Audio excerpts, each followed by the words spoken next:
మహాభారతం తత్వార్థం మనం చేసుకుంటున్నాం. నవ అన్న పదం నుంచి పదం మీద బంది యొక్క వ్యాఖ్యానం ఉంటూ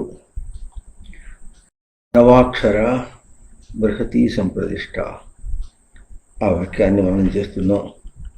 గత 2 వారాలు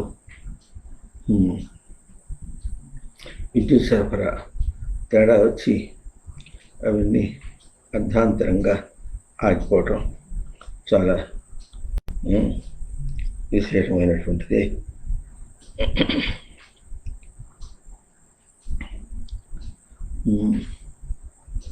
నవాక్షర బృహతి బృహి వృద్ధౌ బృహత్ ధాతువు ఆధ్యాత్మికంగా ఎదుగుట ఒకటి. ఇంకా నవ శబ్దానికి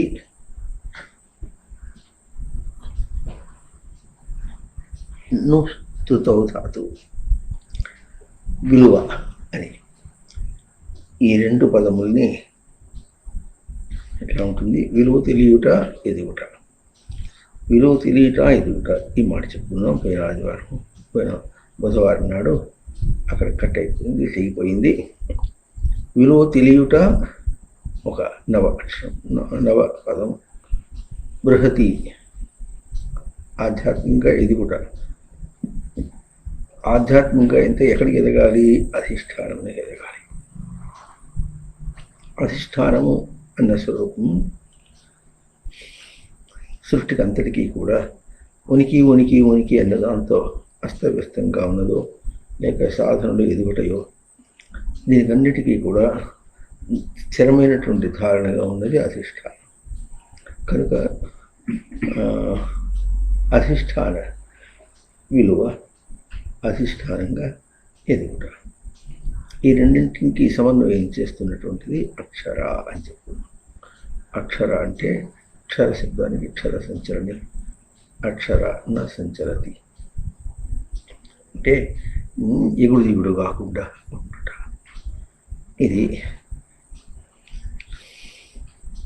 ఈ పదము ఎంత అర్థం చెప్పుకున్నా కూడా తీరండి. ఎందుకంటే ఒక్కసారి మనం అట్లా మన స్థానంలో ఉండి అట్లా ఆకాశాన్నో సముద్రాన్నో చూసినట్టుగా ఈ ప్రపంచాన్ని, ఈ మనుషుల్ని చూస్తే సంచలనం అంటే ఉంటే మనకు బాగా తెలుస్తుంది. పొద్దున్న లేచినప్పటి నుంచి రాత్రి నిద్రపోయేదాకా, పుట్టినప్పటి నుంచి పుడకల్లో పోయేదాకా చేసినవాడు చేస్తున్నట్టే ఉన్నాడు. మరి ఏవో కొత్తవి సాధించిన వాడు సాధించినట్టే ఉన్నాడు, పోగొట్టుకున్నవాడు పోగొట్టుకున్నట్టుగానే ఉన్నాడు. ఏం చేస్తున్నాడు?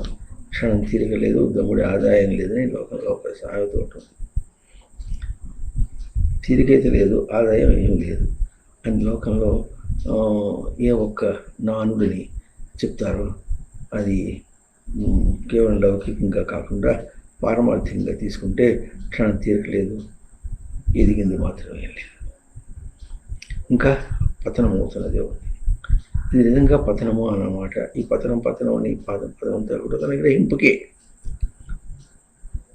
తన స్థిరత్వమును విడిచినవాడు కాడు, తన స్థిరత్వమును విడిచినవాడు కాదు, తన అధిష్టానమును విడిచినవాడు కాదు.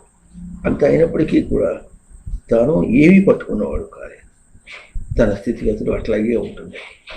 ఇది చాలా శోచనీయమైనటువంటి విషయం అది.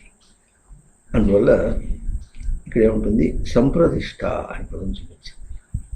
నవాక్షర బృహతి సంప్రదిష్ట. సంప్రదిష్ట అన్నప్పుడు దిశ అతిసర్జలేద, అవకాశాన్ని ఇస్తుంది. సంప్రదిష్ట దానికి 2 అవకాశం ఉండటంలో 2 ఉపసర్గలు వేశారు. ఒకటి సం, ఇంకోటి ప్ర. సం అంటే శ్రమ అవైకల్య, వికలం కాకుండా. ప్ర అంటే సృష్టి యొక్క ప్రతితేన, సృష్టి ఎట్లా చెప్పిందో అట్లా అంత స్పష్టంగా అవకాశం ఇస్తుంది. ఎవరు? వేద. వేద ఏం చెప్తున్నాడో చెప్తున్నాడు బంది ఈ శ్లోకము. ఈ నవ గురించి చెప్పేది బందీ చెప్తున్నాడు. ఇప్పుడు ఏదో ఎక్కడో ఊహించుకోకుండా మనం దగ్గర చెప్పడం అట్లా బయట చూస్తే ఒక్కసారిగా మనుషుల్లో ఉన్న సంచలనం చూసాలి. ఆ సంచలనం అంతా కూడా తనకు ఆ విలువ తెలుసుకోవడానికి, బృహతి ఎదగటానికి, దానిలో సంచలనం లేకుండా ఎదగటానికి అవకాశంగా ఉన్నది ఎట్లాగో దాన్ని మనకు సూచనాత్మకంగా వేదములు కర్మకాండ ఇంకా జ్ఞానకాండ అని ప్రసిద్ధంగా చెప్తూ ఉంటారు. అట్లాగే అది జ్ఞానకాండ అయినా సరే, కర్మకాండ అయినా సరే, జ్ఞానకాండ కర్మకాండ ఆ వేదంలో ఎక్కడ ఉంది అంటే మనకి తెలుస్తుంది, మన ప్రతి ప్రవర్తనలో తెలుస్తుంది. ప్రతి ప్రవర్తన మనకు కర్మ యొక్క ప్రవర్తన. ఎన్ని దేవతా స్వరూపముల్ని మనకు శాస్త్రం చూపించిందో, నారాయణ, వాసుదేవ, గోవింద, ముకుంద ఎన్నున్నాయి. నేను నారాయణ సహస్రనామం ఉంది, శివ సహస్రనామం ఉంది, కృష్ణ సహస్రనామం ఉంది, ఇంకా లలితా సహస్రనామం ఉంది, ఇంకా లక్ష్మీ సహస్రనామం ఉంది, సరస్వతి అన్ని సహస్రాలే. ఇన్ని సహస్రములు అన్నీ కలిపి మనకి ఏమిస్తున్నది? ఒక ప్రవర్తన. అవన్నీ మన ప్రవర్తనలో మనకున్నాయి. ప్రవర్తనలో ఎట్లా ఉన్నాయి అంటే ఆయా పదముల యొక్క ధాతువులతో ఎన్ని విశేషంగా చెప్పబడిందో ఆ విశేషంలో మనకు ఉన్నాయన్నమాట. అవన్నీ వేరు కాదు. చెయ్యి ముడిచినప్పుడు 5 వేళ్లలో బిగింపు వచ్చింది, 5 వేళ్లతోనూ బిగింపు వచ్చింది. దీనిలో ఏ ఒక్కటి వచ్చినా బిగింపులో తక్కువ వచ్చింది. అట్లాగే లక్ష్మీ పదానికి లక్ష దర్శనాంకనే, నారాయణ శబ్దానికి నయ్యే ధాతువు చెప్పకపోతే ఏంటి నరిషది ఋషహింసాయాం ధాతు, ఋషహింసాయాం ధాతువు చెప్పచ్చు. శమ ఉపశమే శివ. ఇట్లా దీని మీద మన మఠంలో యూట్యూబ్లో మంచి సృష్టి ఇంకా ఉనికి అనే ఒక వీడియో కూడా ఉన్నది. ఎంతమంది దేవతామూర్తులు ఉన్నారో వాళ్ళందరూ కూడా ప్రవర్తనలో తనకు అంశములుగా, సమన్వయం చేసేటటువంటి అంశములుగా, అక్షర అంశములుగా మనలో ప్రవర్తిస్తూ ఉన్నారు. అంతమంది ప్రవర్తనల్లో తాను ఒక కాఫీ తాగే అలవాటు మీదనో, సిగరెట్ తాగే అలవాటు మీదనో, లేకపోతే ప్రతిదానికి నువ్వు అని, అది అని, బృహదారణ్యక ఉపనిషత్తు అయితే అది అని చెప్పబడేది ఏవేవి ఎట్లా గుర్తిస్తున్నావో, ఇది అన్నది అని ఏది గుర్తింపబడుతున్నదో, అట్లా బయటగా ఏది గుర్తిస్తున్నావు అనుకుంటున్నావో దాని యొక్క స్వరూపం చెప్తా. దాని యొక్క స్వరూపం ఏమిటది? తన గ్రహింపే. అయితే తన గ్రహింపులాగా లేదు, తన గుర్తించింది. అది చాలా విశేషమైంది, మనం గుర్తించాలి. తన గ్రహింపు ఏమిటది? తనకు సచ్చిదానందం లేక గ్రహింపు. అది ఎట్లా ఉంది? నామరూపములుగా. అయితే నామరూపములుగా అవి ఉన్నప్పటికీ కూడా తాను దాన్ని సచ్చిదానందముల యొక్క గ్రహింపులోనే తీసుకోగలుగుతున్నాడు. ఇప్పుడు మనం గుర్తించాల్సింది ఏమిటంటే, నామరూపములతో ఉంటే సచ్చిదానందములతో ఎట్లా గ్రహిస్తున్నాడు? పుస్తకంలో పాఠం రూపంలో ఉంటే తాను తెలివి రూపంలోకి ఎట్లా తీసుకుంటున్నాడు? ఈ తేడాని మనకు అందించడం కోసమని ఎంతమంది దేవతామూర్తులు ఉన్నారో అంతమంది దేవతామూర్తులు అక్కడ ఆ క్షణంలో ప్రవర్తిస్తున్నారు. ఒక్క దేవత కూడా పక్కకి వెళ్ళలే. కర్మ అంత స్పష్టంగా ఉన్నది, ప్రవర్తన అంత స్పష్టంగా ఉన్నది. ప్రవర్తనలో మనం దిద్దడానికి ప్రయత్నం చేస్తుంటే కూడా మనం ప్రవర్తనలోనే మోసపోతున్నాం. అది ఇది అనుకుంటూ ఏదో అర్థం చేసుకోవటానికి ప్రయత్నం చేసుకుంటూ, ఏదో అవగాహన చేసుకోవటానికి ప్రయత్నం చేస్తూ మనం మోసపోతున్నాం. ఇప్పుడు ఆ వాక్యం ఏముంటుంది? సంప్రదిష్ట అంటే వాళ్ళందరూ ఏమేమి మనకు కూడి ఉన్నారు, ఎట్లా కూడి ఉన్నారో అవన్నీ మనకు అవకాశం. బృహతి సంప్రదిష్ట ఎదుగుటకు అవకాశం. ఎట్లా ఎట్లా ఎదగలడప్ప, ఎట్లా ఎదగలడంటే తనకు ప్రవర్తన వచ్చినప్పుడు అన్ని దేవతామూర్తులు, అన్ని నామరూపాలు బయట అన్నీ కూడా వస్తున్నాయి.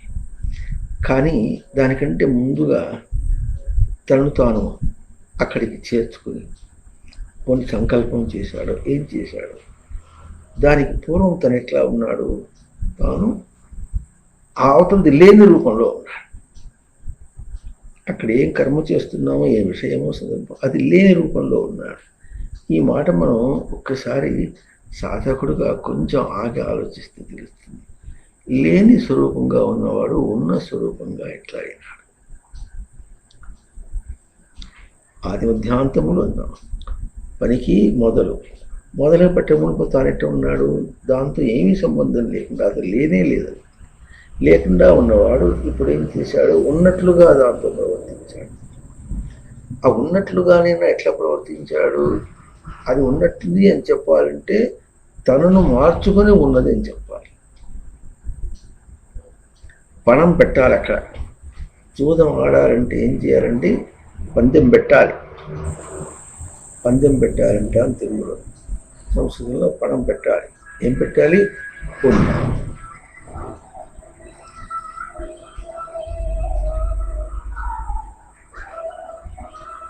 అవునా?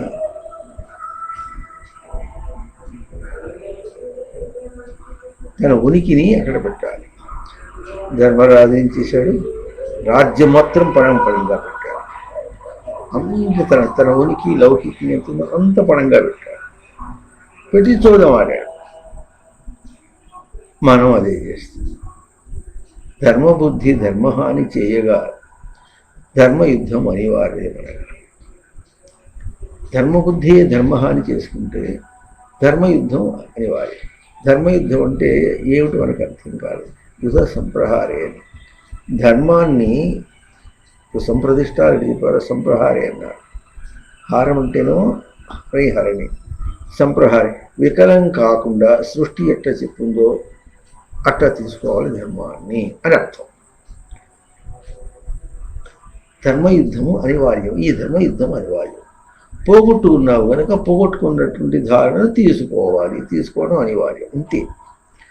దీనికి కష్టనిష్ఠూరాలు కానీ కోపతాపాలు కానీ అసలు వీటికి అవకాశమే లేదు. ఎందుకు లేదు? అది ఉంది అనుకుంటే అది తన వేషంగా ఉండాలి. తనే ప్రదర్శన చేయాలి. కోపమైనా తను ప్రదర్శన చేయాలి, తాపమైనా తను ప్రదర్శన చేయాలి. అది తన రూపం కంటే, ఆ తన రూపం అనే మాట బయట కనిపించే రూపం కూడా కాదు, తన బుద్ధి రూపం. తన బుద్ధి రూపం కంటే వేరుగా అక్కడ అది ఉండటానికి వీల్లేదు. ఎట్లాగైతే స్వప్నే దృష్టం సకలం హింస. రాత్రి స్వప్నం కళ వచ్చినప్పుడు కళలో తన మనస్సు రూపం కంటే అక్కడ ఏమీ లేవు ఎట్లాగో అట్లాగే బయట ప్రవర్తిస్తున్నాం అన్నప్పుడు తన మనస్సు రూపము బుద్ధి రూపం కంటే అక్కడ ఏమీ లేవు. తన మనస్సు ముందు దాన్ని మార్చి అక్కడ దాన్ని పణంగా పెట్టి చేయించాలి. వేరే ఉపాయం లేదు. కనుక ఇప్పుడు ఇది అవకాశం ఎట్లా ఇస్తుంది అంటే బాగా తెలిసిపోతుంది. పూర్వపు రూపం తన ఎటువంటి రూపం? అది లేని రూపం. ఇప్పుడు అదే ఉన్నట్లుగా తోస్తుంది. ఇప్పుడు ఈ లేని రూపము ఉన్నట్లుగా రూపము ఈ రెండింటికి ఎట్లా వస్తుంది? తోచడం కుదరటంలా. అక్కడ విలువ తోచడానికి కుదరటం లేదు. బృంహతి ఎదగటానికి తోచడం లేదు. విలువను గుర్తించడానికి తోవటం లేదు. ఎదగటానికి బృహతి ఎదగటానికి కూడా తోవట్లేదు. అందువల్ల అక్షర లేదు, అంత అక్షరమే తెలుస్తుంది. ఇది క్షరాక్షరములన్నీ కూడా ఇప్పుడు ఎవరు నిశ్చయం చేయాలి? తానే. ఈ అవకాశం ఎట్లా ఇస్తుందంటే వద్దన్నా పుచ్చుకునేటట్టుగా ఇస్తుంది, వద్దన్నా తినిపించేటట్టుగా చేస్తుంది. దాన్ని మనం ఏమంటాం కర్మఫలం అనేసి. కర్మఫలం ఎవరికి వస్తుందండి? చేసిన వాడికి వస్తుంది. కొత్త సిద్ధాంతం ఏమొచ్చింది? ఫలమును విడిచి కర్మ చేయడం. అదేదో అరటిపండు తోలు తీసి అవతల వారేస్తే పిడ వెళ్ళిపోయింది అన్నట్టుగా అరటిపండు తోలు అవతల వారేస్తే మేకలు తింటాయి, ఎవరైనా తింటాయి. అట్లా నువ్వు తీసి అవతల వారేస్తే తింటే మేకలు గీకలు ఎవరు లేరు. తనే తీసని అది తీసి అవతల పారేస్తుంది లేదు. కారణ కార్య ఫలం మూడు కూడా అవి స్థూల, కారణ ఏమో సూక్ష్మం, స్థూలం కార్యం ఫలరూపం. అంటే ఏమిటి? సూక్ష్మ స్థూల ఫలరూపములు కర్మకు అవినాభావములు. ఓదాన్ని విడిచి ఒకటి ఉండదు. కర్మను ఫలమును విడిచి కర్మ అనే మాటకి అర్థం చాలా విశేషంగా ఉంటుంది. ఇదే వేదముల గురించి వాళ్ళు చెప్పుకుంటూ వస్తుంటారు. కర్మ ఫలమును విడుచుట అనే మాట ఎప్పుడు వస్తుందంటే కర్మను విడిస్తే ఫలమును విడుస్తాడు. కర్మను ఎప్పుడు విడుస్తాడు? కారణమును విడిస్తే వదిలేస్తాడు. కారణమును విడుచుట అంటే ఏమిటి? ఏ ప్రవృత్తి ఉంటుందో ఆ ప్రవృత్తిని విడిచేస్తే ప్రవృత్తి పరంగా చేసేటటువంటి కర్మ పోతుంది. అప్పుడు ఆ ఫలం రాదు. అంటే ఇప్పుడు ఏం చేయాలి? ప్రవృత్తిని విడవాలి. ఆ ప్రవృత్తిని విడిస్తే విడుచుట, ప్రవృత్తిని విడిచేదాకా నీకు తృప్తి ఉండదు. ఏదో చేసే అనుకున్నప్పటికీ ఇది అవకాశం ఇవ్వటంలో చాలా విశేషం. ఏదో అవకాశం ఇచ్చాడు, నాది నెక్స్ట్ టైం బెటర్ లక్ అని తర్వాత చూద్దాంలే నెట్టుకుపోయేటటువంటిది కాదు. ఇప్పుడు చేసిన వాడికి చేసినంత మహాదేవ నెత్తి మీద కొట్టి వాడే అనుభవించాలి. ఎట్లా అనుభవించాలి? వాడే అనుభవించాలి. అంత కర్కశంగా ఎందుకు మాట్లాడతారంటే ఎవరు మాట్లాడేది కాదు. నీ కోపం వచ్చిందనుకో, నీ కోపాన్ని ఎవరు అనుభవించాలి? చెప్పండి, నీ కోపాన్ని ఎవరు అనుభవించాలి? ఏదో పెట్టుకున్నాడు మనసులో, చేసుకుంటూ పోతున్నాడు అంతే. ఆ మనసులో దాన్ని తీసేదాకా చేసుకుంటూ పోతుంటాడు. ఎవడు అనుభవించాలి? వాడే. ఎవ్వరు ఏం చేయలేరు. మరి ఈ దేవతామూర్తులందరూ ఏం చేస్తున్నారు? వాళ్ళు లోపల ఉండి ఏం చేస్తున్నారంటే వాళ్ళు దాన్ని తీసేయడానికే ప్రయత్నం చేస్తున్నారు. తీసేసేయడానికి ఎంతవరకు వాళ్ళ ప్రయత్నం మరి ఎట్లా పరిణతి చెందింది, తనకు కూడి వచ్చింది అని అంటే ఎట్లా వచ్చింది అంటే తన స్వరూపాన్ని కాపాడారు వాళ్ళు. ఎట్లా కాపాడారు? తన స్వరూపం యొక్క దాన్ని అర్థం చేసుకోవాలి. ఒకటేమో అధిష్టాన స్వరూపం, ఇంకోటేమో ప్రవర్తన స్వరూపం, ప్రవర్తన గ్రహించే స్వరూపం. అధిష్టాన స్వరూపాన్ని కాపాడారు కానీ ప్రవర్తనను గ్రహించే నీ స్వరూపాన్ని ఎవరు కాపాడలేరు. నిమిత్త మాత్రం భవ. నీవు తెలిసి దాంతో జ్ఞానపరంగా స్నేహం చేసి గౌరవం తీసుకో. అంతదాకా దానికి ఎట్లా అప్రోచ్ లేదు. అప్రోచ్ అంటే దానికి నీవు ప్రవేశమే లేదు. దాని ఇట్లా పరిధిలో కూడా రాలే, దరిదాపులకు కూడా రాలేదు మనిషి. అందుకని జ్ఞానులు ఏం చేస్తారంటే తమేవ చ ఆద్యం పురుషం ప్రపద్యే యతః ప్రవృత్తి ప్రస్తుత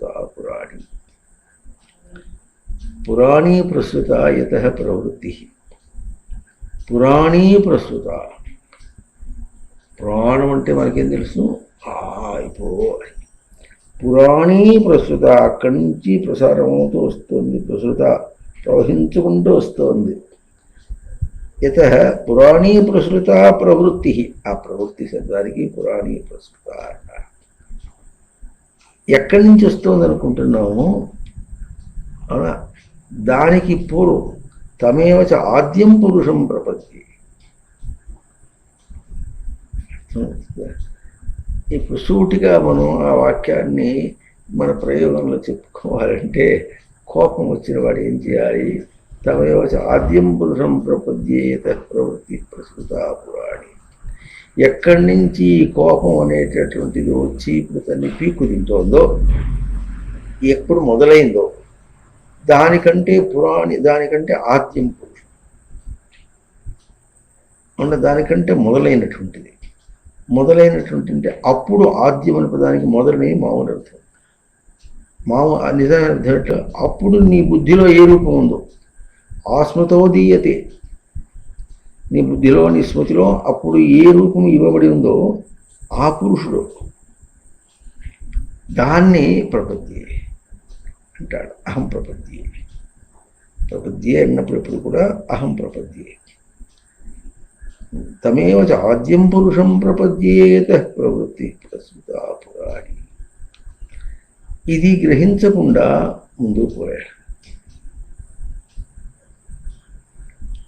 ఇది గ్రహించకుండా ఎవరో కూడా ముందుకు పోలేరు. ఎందుకంటే అప్పుడు తనకేం తెలుస్తుంది, ఇచ్చిన అవకాశం ఏం తెలుస్తుందంటే, అరే ఇందాక లేదు ఇప్పుడు వచ్చింది. అర్థమైందా? అంటే ఇప్పుడు దీని యొక్క రాక అంతా కూడా తన కారణం వల్ల. గుహు సంవరణి, గుహ్యత ఇది దాచబడినది, అజ్ఞానమును దాచబడినది, తెలియలేక దాచబడినది. గుహయోనిదే తన కారణంబోనిదే.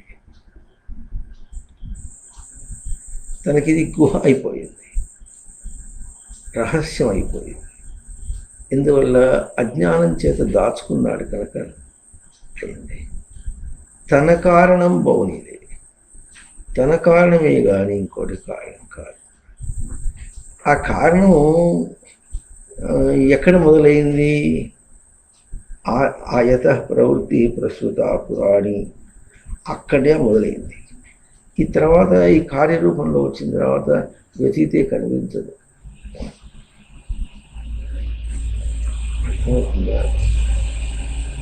చూడండి, ఒక కిరణం ఉందా, ఈ కిరణం ఇట్లా పోతున్నప్పుడు వక్రం చెంది కిరణము అట్లా తిరిగిపోయింది. అంటే ఇది కిరణము తిరిగిపోయింది. ఈ కిరణం ఎట్లా ఉంది? ఇట్లా నేరుగా ఉంది. ఇట్లా నేరుగా వచ్చి ఇట్లా పక్కకి తిరిగిపోయింది. ఈ పక్కకి తిరిగిపోయిన కిరణాన్ని వెనక్కి కార్యరూపంలో, ఇందాక ఇట్లా వస్తుంది, కార్యరూపంలోకి వచ్చేటప్పటికి కారణం ఎన్నంటి ఉంది, కార్యరూపంలో వచ్చింది. ఇప్పుడు ఏమైంది అని చూద్దామని ప్రయత్నం చేస్తే ఇది ఇట్లా వేసుకుంటే ఇది ఇట్లా పోతుంది. ఇది ఎట్లా వచ్చింది? ఇట్లా వచ్చింది. ఆ వచ్చింది ఇట్లా పోతుంది. రెండు వేళ్లుగా చూపించుకుంటున్నాం కనుక మనకు అవగాహన స్పష్టంగా ఉండదు. అవునా?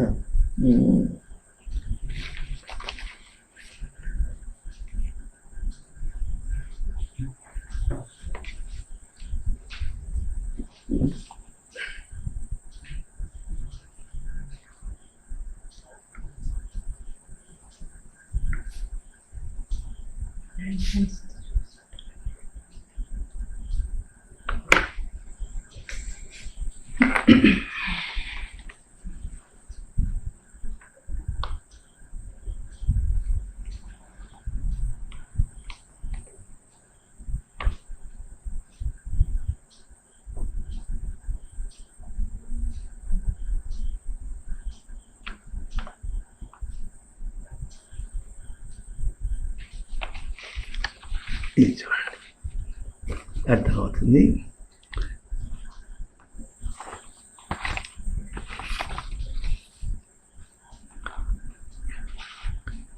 ఈ కిరణం నేరుగా పోతున్నప్పుడు ఏమైంది? నేరుగా ఇట్లా పోవాల్సింది ఇక్కడ పక్క తిరిగిపోయింది. ఆ పక్క తిరిగిపోయిన తర్వాత కొంచెం దూరం పోయిన తర్వాత మళ్ళీ వెనక్కి చూసుకుందామంటే వెనక్కి చూసుకుంటే ఇటు కనిపిస్తుందా? ఇది కనిపించదు. నేరుగా వెళుతుంది కనుక ఇది కనిపించదు. ఈ పరావర్తనమైనటువంటి దోషం మనకు అర్థం కాదు. అందువల్ల మనం గుహగానే అయిపోయింది, రహస్యంగానే అయిపోయింది. ఎవరు దాచిపెట్టారు? తన కారణం బాగుంది. తను దాచిపెట్టిందే కానీ ఎవరూ దాచిపెట్టలే, ఎవ్వరు ఏమీ చేయలే. కొయి బీ చియావి నీ జోలికే రాలే, ఎవరు కూడా జోలికి రాలే. సరిగదా నిన్ను చేయమని ప్రేరేపణ చేయలే, ఏమీ లేదు అసలు. ఇది మనం బాగా గుర్తించవలసింది. ఈ మాటలు అన్నీ ఇప్పుడు తెలుస్తాయి, ఒకానొక ప్రయోగంలో మనం చూసుకుంటే తెలుస్తుంది. కోపం రావాల్సిన అవసరం ఏముంది? దానికి నిజంగా అవసరం లేదు. ఏదన్నా ఉంటే ఉంటాం, కోపం రావాలి. వాడు అట్లా చేశాడు కనుక వచ్చింది అనేసాడు, అయిపోయింది. నీ వాడెందుకు కనిపించాడు తను కనిపించకుండా?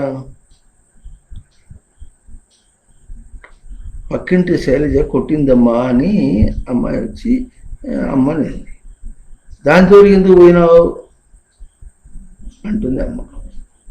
ఇంట్లో కూర్చోమని నీకు చెప్తే ఇంట్లో కూర్చోకుండా నువ్వు దాని జోలికి ఎందుకు పోయినావు? ఆడుకోవటానికి పోయినానమ్మా అంటే అక్కడే ఆడుకుంటావు, లోకంలో ఎట్లా ఉంటుంది, నీకు ఇంట్లో క్యారమ్ బోర్డు ఉంది, అది ఉంది, ఇది ఉంది, దీంతో ఆడుకోకుండా అక్కడి ఎందుకు పోయినావు అని చెప్పినట్టుగా. అసలు రహస్యం ఏమిటంటే బంతితో ఆడుకుంటాడా బుద్ధితో ఆడుకుంటాడా మనకు బాగా తెలుస్తుంది. ఆడుకుంటున్నాను అన్నప్పుడు, బంతితో ఆడుకుంటున్నాను అన్నప్పుడు బుద్ధితో ఆడుకోకుండా బంతితో ఆడుకుంటాడా? బుద్ధి ఆటని బంతి మీద చెప్తున్నావు, అది ఎట్లాగో అట్లాగే బయట ప్రవర్తన అంటున్నావు, లోపల ప్రవర్తన లేకుండా బయట ప్రవర్తన లేదు. ఈ మాట తెలుసుకున్నప్పుడు అసలు నాకు తెలుసుకోవటానికే, తెలుసుకుంటే ఆనందించడానికే గడచుకాలం ఆయువు సత్వరం. ఇదే విడిచిపెట్టుకునే లోపల ఎంత స్పష్టంగా తెలుసుకుంటే మళ్ళీ రాకుండా పోతా అన్న ఎరుక లేకుండా, ఆ మాత్రం తెలివి కూడా లేకుండా బయట ఊరికనే ఏమో కనిపించేంత దూరం పోతారో మనుషులు. ఎంత దూరం పోతారో అంటే అసలు చెప్పక్కర్లా. ఆ దూరం ఎట్లా చెప్పుకోవాలి అంటే, గట్టిగా మాట్లాడితే ఇప్పుడు ఇక్కడ కూర్చున్న దానికి ఎన్నో, ఇక్కడ కెమెరా ఉన్నదని చూపించడానికి. ఇక్కడ చూడండి, ఆ చెయ్యి ఎంత దూరం పోయిందో చూడండి, అంత దూరం, చెయ్యి జాపినంత దూరం ఉంది కెమెరా, అంత దూరమే అన్నారు. ఇది భౌతిక దూరం ఇంత. కానీ తను ఇట్లా బయట ప్రవర్తించేటప్పుడు ఎంత దూరం పోయినాడు అని అంటే, అభౌతికము నుండి భౌతికం అంత దూరానికి పోయినాడు. ఆ భౌతిక దూరం ఎంత ఉంటుందంటే అది కోటాను కోట్ల కిలోమీటర్ల దూరం అయినా, లేక ఇక్కడగా మాట దగ్గరగా, ఇంద్రియం దగ్గరగా, ఇక్కడ ఇట్లా చర్మమును ఆని ఉన్నప్పటికీ భౌతికమును గుర్తిస్తే అంతే దూరం. కోటాను కోట్ల కిలోమీటర్ల దూరంలో ఎంత గుర్తిస్తే ఎంత, ఇది అంతే. ఎందుకు? ఇదంతా భౌతికం. ఆ దూరం ఎట్లా అంటే దోషేణ ఈరయ్యతి అన్నారు. ఈర గతవధాతు, అది దోషంగా ప్రవర్తిస్తుంది, అంతే చాలు. నామరూపాలతో ప్రవర్తన నామరూపాల ప్రవర్తనగానే ఉంటుంది. నామరూపం లేనటువంటి తన ప్రవర్తన తన రూపంగా ఉంటుంది. ఈ ప్రవర్తనకి ఆ ప్రవర్తన ఎట్లా ఉంటుంది? దోషం. ఆ దోషము ఎట్లా ఉంటుందంటే ఇది వేరు అది వేరు, దీనికి దానికి పోలికే లేదు. అవునా? ఇంకా ఆ మాటకు వస్తే ఎట్లా బుద్ధిని ప్రవర్తింపజేయకుండా పుస్తకాలు చదవలేడు. మనకు తెలిసిన ఉపాయం, ఉపమానం చెప్పుకుంటున్నాం. పుస్తకాన్ని చదవలేడు, పుస్తకం బయటది. చదువుతున్నప్పుడు పుస్తకాన్ని చదవటం లేదు, బుద్ధినే చదువుతున్నాడు. బుద్ధినే సవరించుకుంటున్నాడు. బుద్ధిని సవరించుకుంటూ బుద్ధిగానే చదువుతున్నాడు, బుద్ధి భాషగానే చదువుకుంటున్నాడు. ఇదే మన భాష. అర్థం చేసుకుంటూ చదువుతున్నాడు. అర్థం చేసుకుంటూ చదువుతున్నాడంటే బుద్ధి భాషగా చదువుతున్నాడని అర్థం. అర్థం కాకుండా చదువుతున్నాడంటే బుద్ధి భాషను గుర్తించకుండా చదువుతున్నాడని అర్థం. అందుకు అర్థం కాలేదు. ఇంత పదం సరిగా మాట్లాడుతున్నప్పటికీ సరైన పదమును పెట్టి అవగాహన చేసుకోవటం లేదు కనుక ఏం చేస్తున్నావు మనకు అర్థం కాలేదు. అవగాహన కాలేదు, అర్థం కాలేదు అంటే బుద్ధిని ప్రవర్తింప చేయడం లేదు, బుద్ధి గ్రహించడం లేదు, బుద్ధి ప్రవర్తనని గుర్తించడం లేదు, సమన్వయం కాలేదు.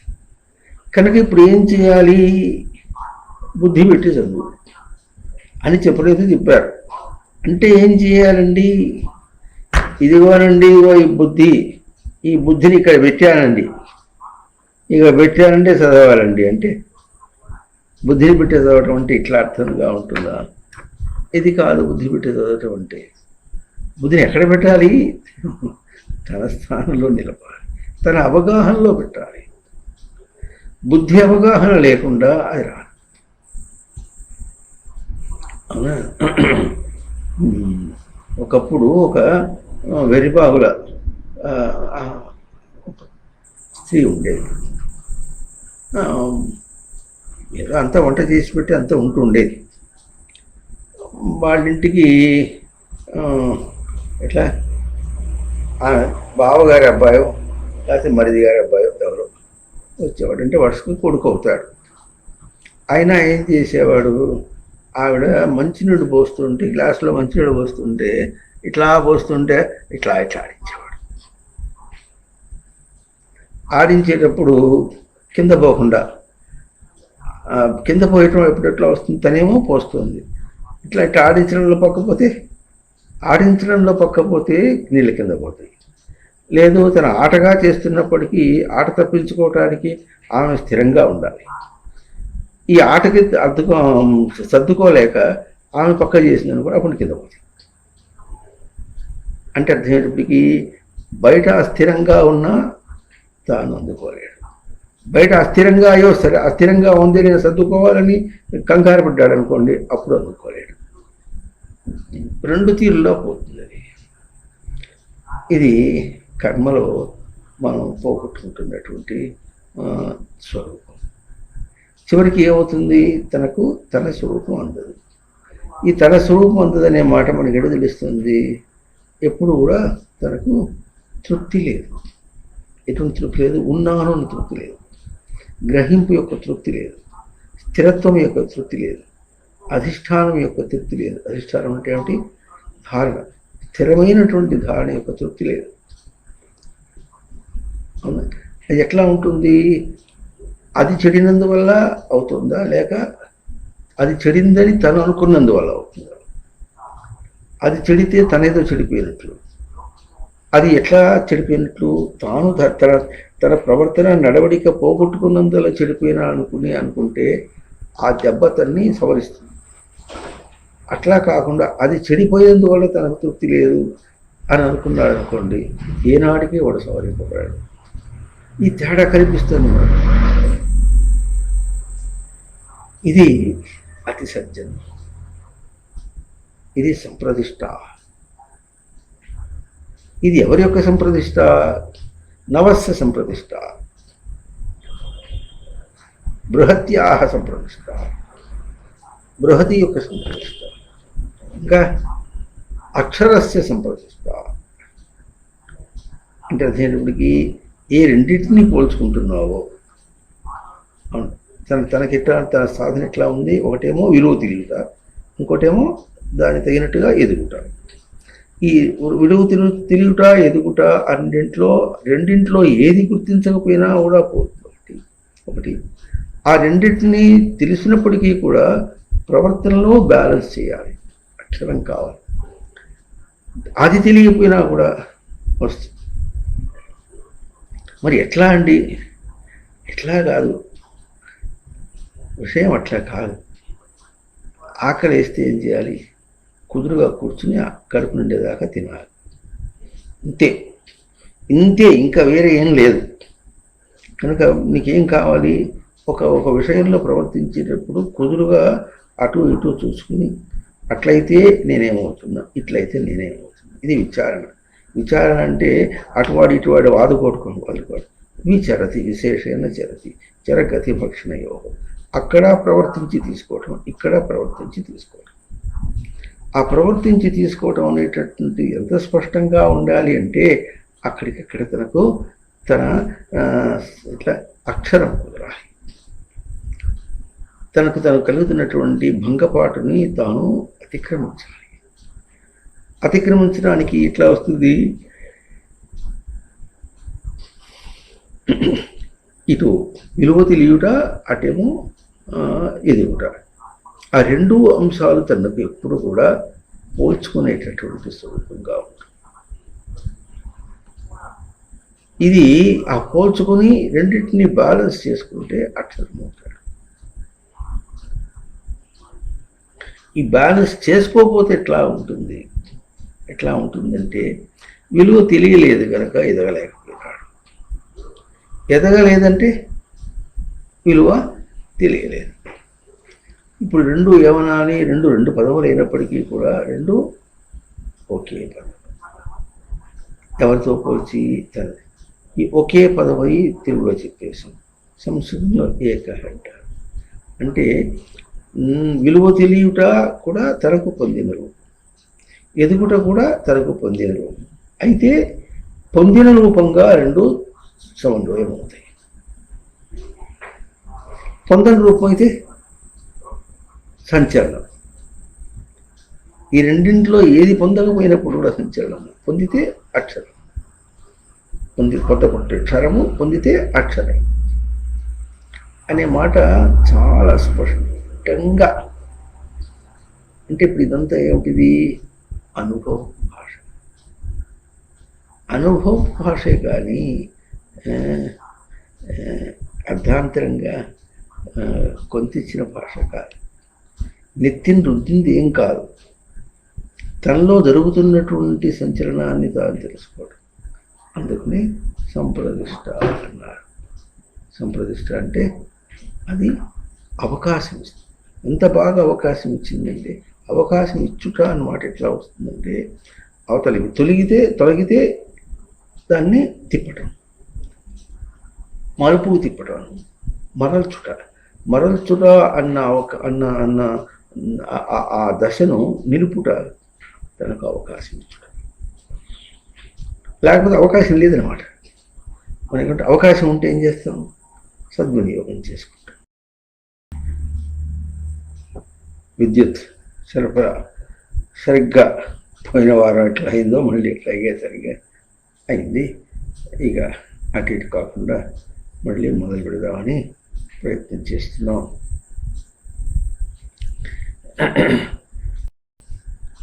ఈ వాక్యానికే ఇది 3వ అవాంతరం. ఇది పూర్తి కాకుండా సరే బాగుంది కనుక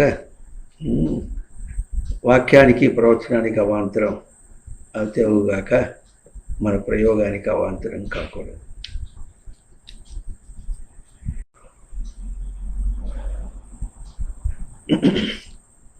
అర్థం చేసుకోవడానికి ప్రయత్నించేద్దాం. మన అవగాహన ప్రయోగానికి ఎందుకు అవుతున్నది అంటే దాటేస్తున్నాం అంటే ఏం చేస్తున్నాం? దాటేస్తున్నాం అంటే ఏం చేస్తున్నాం అంటే విషయం కదిలిపోతే విషయం అయిపోయిందని, లేకపోతే దాటిపోయింది కనుక విషయంతో మనం కూడా దాటిపోయినాం అనేది అట్లా కాదు. తన గ్రహింపుకి అది మన అవగాహనకి చిన్న ఉదాహరణ చెప్పుకుంటే, 10 మాటలు వినా తనకు అర్థం కావటం లేదు. అంటే ఇప్పుడు ఏమైంది? చదువుట అనేది 10 మాటలు జరిగింది. ఆ క్రియ మొదలుపెట్టి దగ్గర నుంచి చివరి దాకా ఆ చదవటం అనేది జరిగింది. అన్నిసార్లు కూడా తాను తన భాష ప్రకారంగా బుద్ధిని పెట్టడం. బుద్ధి అంటే తన అవగాహన పెట్టడం.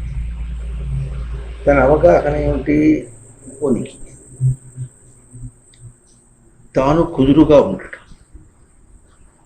తన ఉనికిని కుదురుగా నిలబెట్టి, అది మనం చెప్పుతూ కుదురుగా చదవరా, అర్థం అవుతుంది. అర్థం కావటం లేదమ్మా, దానికి ఏమంటే యాప్టిట్యూడ్ అనే పదం పట్టుకొస్తారు. దాని ఎందు ఇష్టం లేదు, చదువు ఎందు ఇష్టం లేదు. అందుకనే వస్తుంది. చూడు వాడు చదువుతున్నాడు, వాడికి ఒక మాట చెప్తే అర్థమైపోతుంది. నీకు ఎందుకు అర్థం కాదు? వాడికి నీకు తేడా ఏముందంటే, ఓయబ్బా తేడా ఏముంది, ఎన్ని జన్మల తేడాను. ఇప్పుడు వాళ్ళు క్లాస్మేట్స్, కానీ జన్మల తేడా. ఏమిటా తేడా? జన్మ అంటే జని ప్రాదుర్భావం, ప్రకాశం. తన ప్రకాశంను ప్రయోగం చేసుకోవటం, గుర్తించడం యొక్క తేడా. దాన్ని భౌతికంగా ఎన్ని జన్మలు ఎత్తాడు. అంత తేడా ఉంది. పుస్తకం చదువుతుంటే పశువులకు అర్థం కాదు, మనుషులకు అర్థం కాకుండా ఎట్లా ఉంటుంది. అందులో చదువుతున్నటువంటి పిల్లవాడికి అర్థం కాకపోతే ఇంకెవరికి అర్థమవుతుంది. ఆ తరగతిలో చదువుతున్న పిల్లవాడికి అర్థం కాకపోతే ఇంకెవరికి అర్థమవుతుంది. అన్ని చెప్పినా అక్కడ మాత్రం అది వాడు పట్టుకోవటానికి మాత్రం అర్థం కావటం లేదమ్మా, అంతే, అర్థం కావటం లేదు. ఇది దాటేయటం అంటే ఏం అర్థం కావటం లేదు. ఏం చెప్తున్నారు? అక్కడ ఏదో జరిగింది, అట్లా అయింది, ఇట్లా అయింది అంటున్నాను. ఎవరు చెప్తున్నారు ఆ మాట? నేనేగా చెప్పేది. నేనెవరు? అయిందని అక్కడ ఏడ్చేవాడినా, దాన్ని చూసి చెప్పేవాడినా? చెప్పు. ఇదేం పాఠం కాదు, అర్థం కాలేకొని చెప్పడానికి. పాఠం ఏముంది? బయటది కనుక నీకు అర్థం కాదు. ఇప్పుడు ఇది తనదే విషయం. అక్కడ అట్లా అయిందని ఎవరు చెప్పారు? తనేగా చెప్తున్నాడు. తను చెప్పేవాడా, చేసినవాడా? తేడా. చేయబడినటువంటి క్రియారూపమా తాను, చెప్పేటటువంటి తెలియరూపమా? ఈ తేడా. ఇది ఆగి ఒక్క విషయంలో గట్టిగా అవునో కాదో తేల్చుకో. చక్కగా తేల్చుకొని అవును నేను నా స్థానంలో. అదంతా అయిపోయి తన చివరికి ఎక్కడికి వస్తాడు? తన దగ్గరికి వస్తున్నాడు. విషయం వెళ్ళిపోతుంది. తాను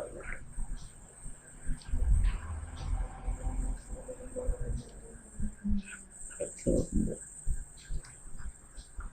విషయమందు కోర్కె తగిలేనా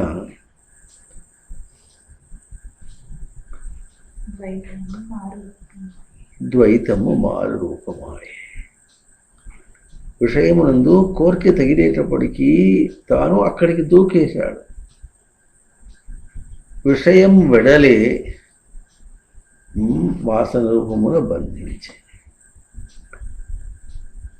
విషయం ఎత్తి వెళ్ళిపోయింది కానీ తను వాసన రూపంలో పట్టుకుంటే విషయాన్ని తీసేయగలడు ఎవరైనా. దేవతామూర్తులందరూ కూడా విషయాన్ని తీయగలుగుతున్నారు.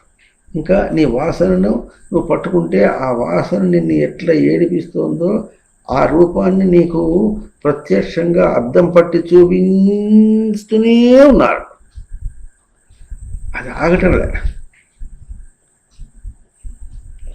ఇప్పుడు పసివాడు గిలక్కాయలు తీసుకుని కొట్టుకుంటాడు. వాడికి ఎన్నో గిల వేశాడు. ఆ కొట్టుకుంటుంటే వాడికి ఆడుకుంటున్నంతసేపు ఏం చేస్తాడు? గిలకాయ అడ్డు పట్టుకొని కిందేసి కొడతాడు. కిందేసి కొడితే చప్పుడు వస్తుంది. ఆ చప్పుడు వస్తే వాడికి తేడా. అది ఒకటి కొడితే ఇంకో చప్పుడు వస్తుంది, ఇంకోటి కొడితే ఇంకో చప్పుడు వస్తుంది. అది గుర్తించుకుంటూ కొట్టి చూసుకుంటాడు. అంత కొట్టి చూసిన తర్వాత వాడికి ఆకలిస్తే ఏం చేస్తాడు? ఏడుస్తాడు. ఇంకా ఉతపోసుకోవాల్సింది ఉతపోసేస్తాడు. గౌకిన ఉతపోసుకుని దానిలో పొలాడతాడు. అంతా చేస్తాడు. అయ్యో అయ్యో అయ్యో అని అమ్మ రావాలి. అమ్మ వచ్చి గౌకని ఎత్తుకొని వాడి భోజనం వచ్చంతా ఒంటికి పూసుకొని తెలివిగా అమ్మాయితో ఏం చేసిన అట్టా ఎత్తుకు పోయి చక్కగా వాడికి కడిగి మళ్ళీ గిలకాయలు ఇస్తే మళ్ళీ కాసేపు ఆడుకుంటాడు. అవునా? ఇట్లా గిలక్కాయలు అయితే తీసేశారు కానీ వాడు ఇంకా కాసేపు ఏం కొట్టుకున్న తర్వాత ఇది ఇటీట కొట్టుకుంటాడు. ఇటీట ఆడి చూస్తాడు. ఇట కొట్టుకుంటాడు. కొట్టుకుని చూస్తే ఒంటి కొట్టుకుంటాడు, ఇటే కొట్టుకుంటాడు, ఎక్కడో కొట్టుకుంటాడు. అట్లా మొహానికి కంటికి వేసి కొట్టుకుంటాడు, తలకాయ వేసి కొట్టుకుంటాడు అని తీసి పారేసి ఏడుస్తాడు. ఈ ఉపమానం అప్పుడప్పుడు చెప్పుకుంటూ వస్తున్నాం మనం. అట్లా ఉన్నాం మనం కూడా. కనుక ఆగి అసలు నేనెవరు? అట్లా కోపం తన దగ్గర ఉండి దాన్ని ఆడిస్తున్నవాడు, లేకపోతే ఆడింపబడేటటువంటి స్వరూపం తను. అయితే ఇప్పుడు విశేషం ఏమిటంటే ఈ ప్రశ్న వేసుకోవడానికి కూడా తనకి యోగ్యత లేదు. ఎంత లేదంటే అక్కడ ఆడింపబడేటటువంటి స్వరూపమే అని అనుకుంటున్నాడు. అది ఎట్లా ఉంటుంది?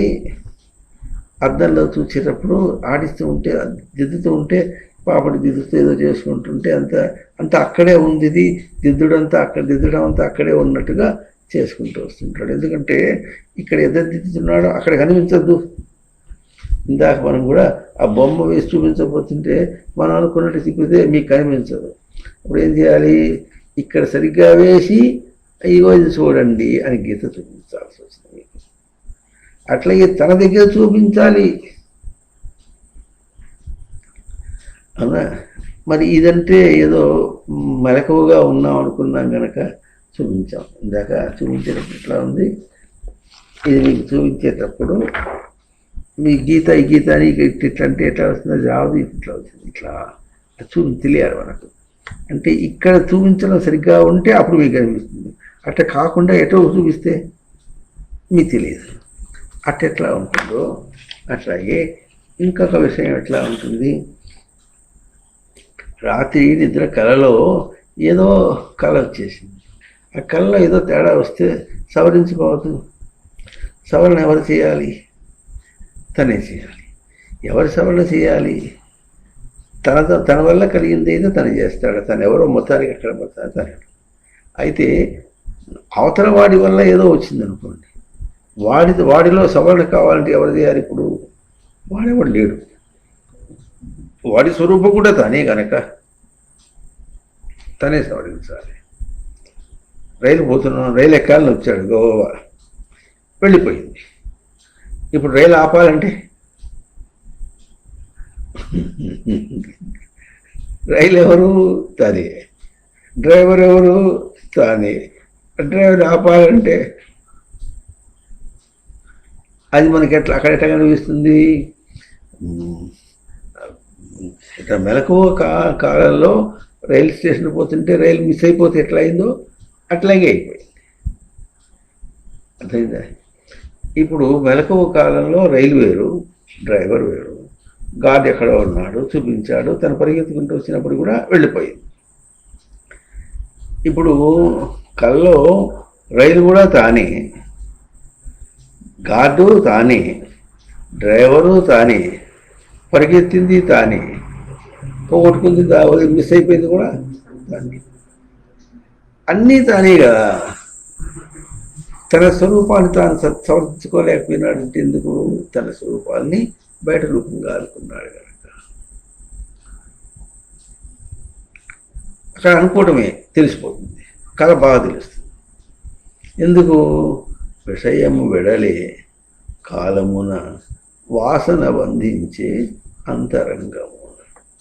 బంధించి ఏం చేసింది? ఇప్పుడు మళ్ళీ స్వప్నంలోకి వచ్చేసింది.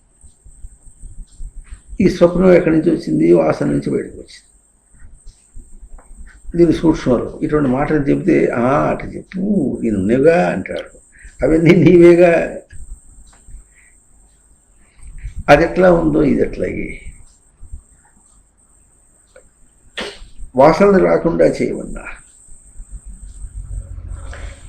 విషయం వెళ్ళిపోయినప్పటికీ దాని యందు నీకు ప్రీతి ఉంటే వాసన అంటే నీ ప్రీతియే వాసన. వాసన అంటే తిరుమూత వాసన కాదు, మల్లెపూ వాసన కాదు, వసించి ఉన్నది వాసన.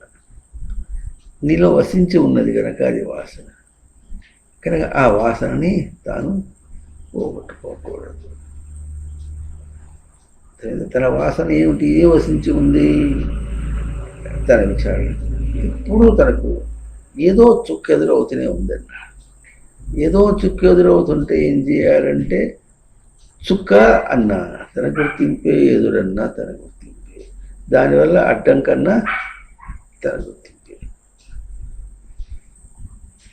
అర్థమవుతుందా?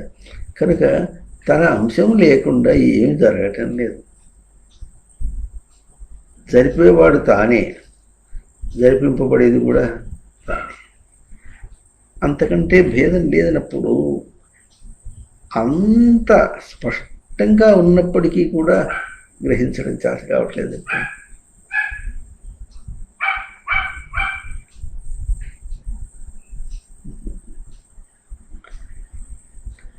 అర్థమవుతుందా? అది ఎట్లా ఉంటుంది అంటే కనకపు సింహాసనమున సునకము కూర్చుండబెట్టి శుభలగ్నమునను వనరగ పటము గట్టిన వెనుకటి గుణమేలమోను వినురా సుమతి అన్నారట. కుక్క పిల్లని తీసుకొచ్చి అక్కడ కూర్చోబెట్టి అయ్యా చూడు కుక్క పిల్ల ప్రవచనం జరుగుతుంది, నువ్వు అరవకే అంటే అరవకుండా ఉంటుంది. అది ఎంత అయిందో మనం కూడా అట్లా అయినా తీసుకొచ్చి కూర్చోబెట్టి, అయ్యా తత్వమసి, నువ్వు అమృత స్వరూపుడవు, నీకు మరణం లేదు, చావు లేదు అని అంటే మన బుద్ధి అంతా ఇదంతా ఈ లోకం అంతా నింపుకున్నటువంటి దానిలో ఇది మనకేమైనా అర్థమవుతుందా?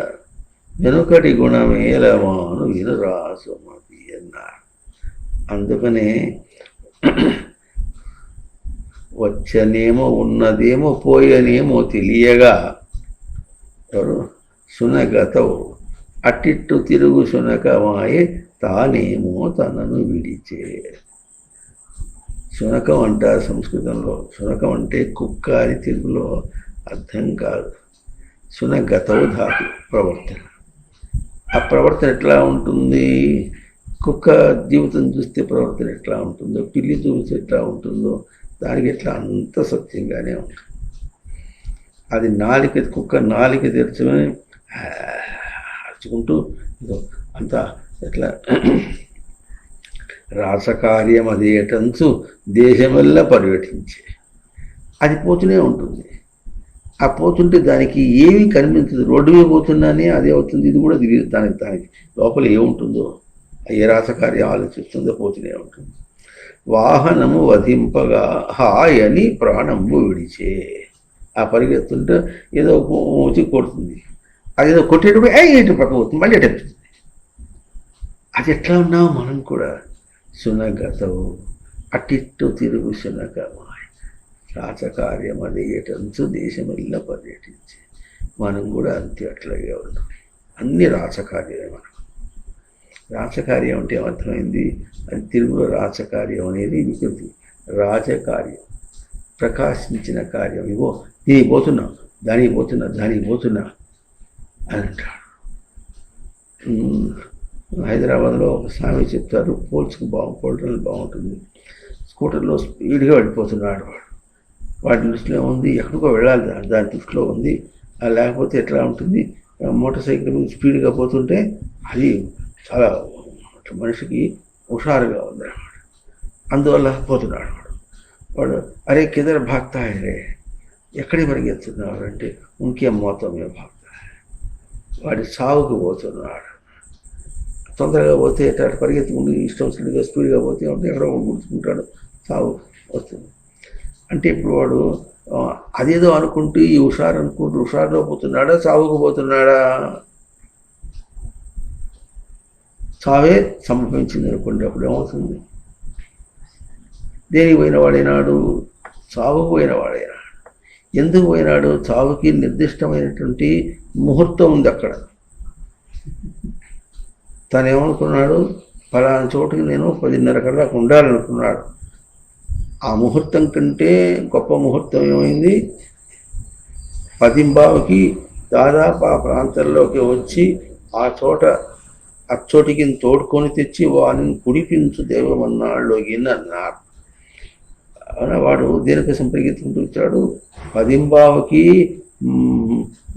దేహ విడవటానికి, ఆ యాక్సిడెంట్ అవటానికి ముహూర్తం పెట్టింది కనుక ఆ ముహూర్తం కోసం పరిగెత్తుకుంటూ వచ్చాడు. అర్థమైందా? 10:30కి అక్కడికి పోతే తను పెళ్లి కొడుకు చేస్తారు. ఇప్పుడు పెళ్లి కొడుకుగా చేయటాని కోసం పోయినవాడు ఒక చోట మాకు తెలిసిన విశేషం ఏమిటంటే, ఎటో పోయినాడు, లారీ గుద్దింది, పోయినాడు, చనిపోయినాడు. రాత్రి అంతా అక్కడే ఉంది. తెల్లవారి ఇంటికి వచ్చి ఇంటికి ఫోన్ ఏదో చేసి, అప్పట్లో ఇంకా ఈ సెల్ ఫోన్లు అంత బాగా లేవు, మొత్తానికి ఏదో వార్త ఇంటికి వచ్చింది. ఇప్పుడు ఆ కన్న తల్లి ఏమంటుందంటే, రాత్రి యాక్సిడెంట్ అయినప్పుడు ఎంత అవస్థపడ్డాడో నా కొడుకు అని ఏడుస్తుంది. ఎందుకు పోయినాడు? సాగుకు పోయినాడు.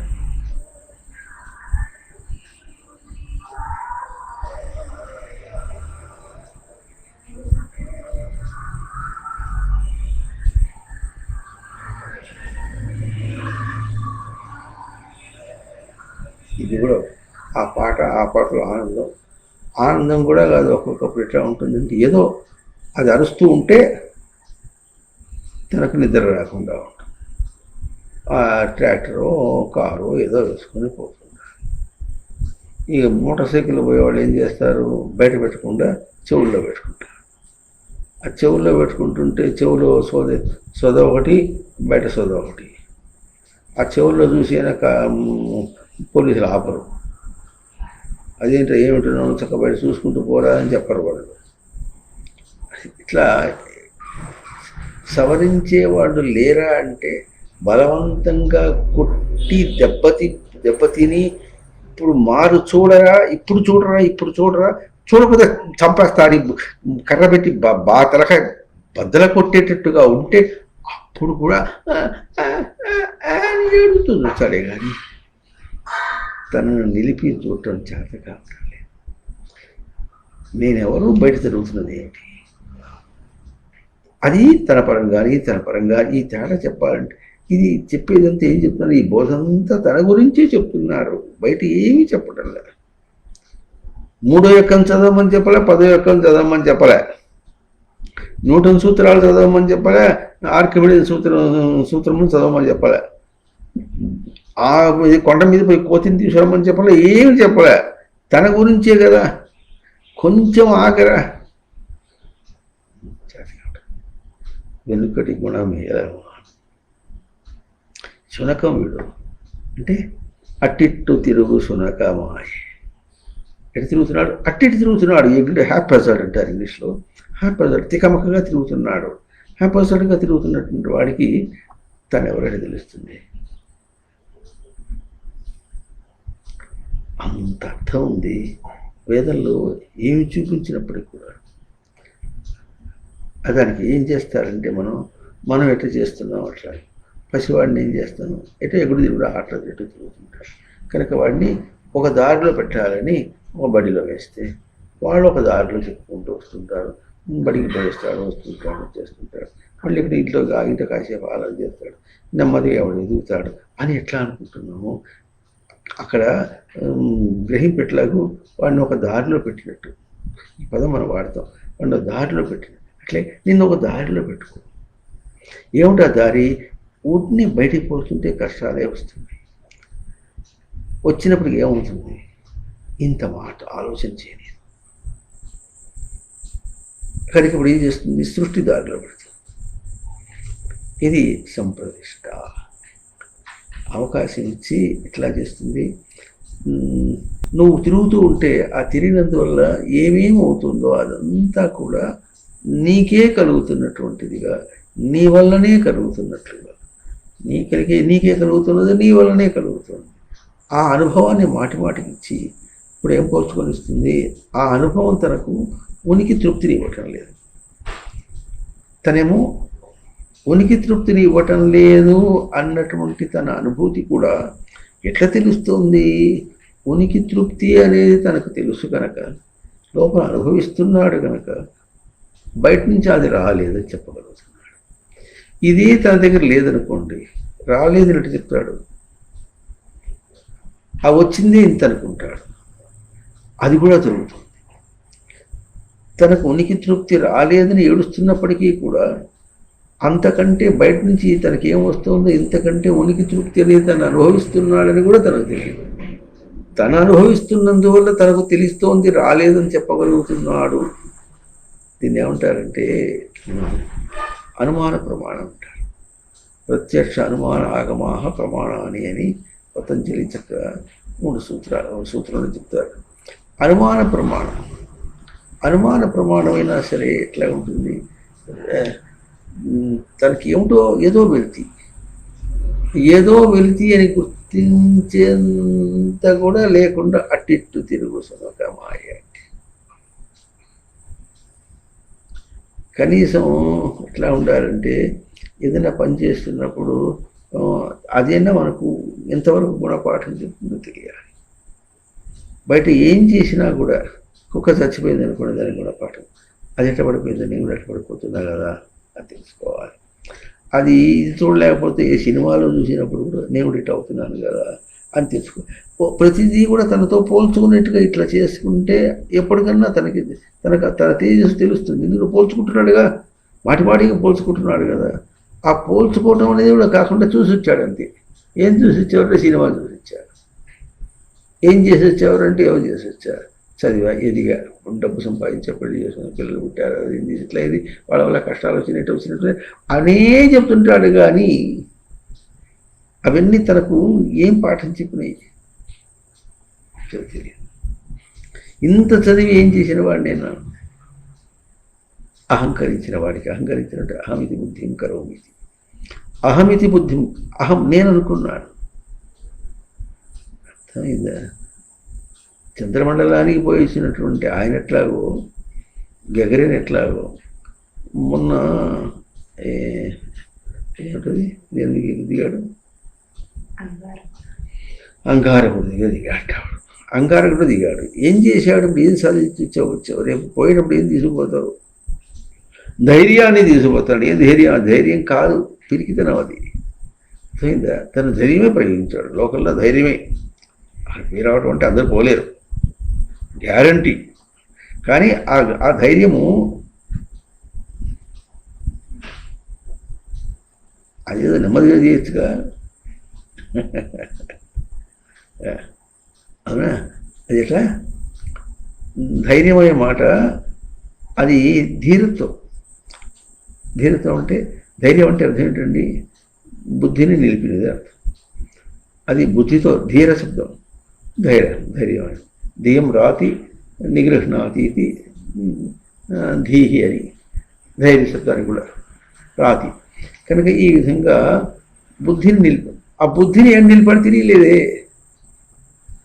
బుద్ధిని ఎట్లా నిలిపాడు? భయపడకుండా నిలిపాడు. అభయం కూడా బాగుంది. కానీ అభయ స్వరూపం తనకు అర్థం కాలేదు. ఎందుకంటే ఏం చేశాడంటే, తను అభయ స్వరూపం తన దగ్గర ఉండగా తను ఒక ప్రక్రియ చేసి దానిని అహమితి బుద్ధిని కరువు, అది నేను అనుకున్నాడు కనుక అహంకారం అయింది. కనుక ఇప్పుడు తన అంత ప్రక్రియ కూడా అహంకారానికి వెళ్ళిపోయింది.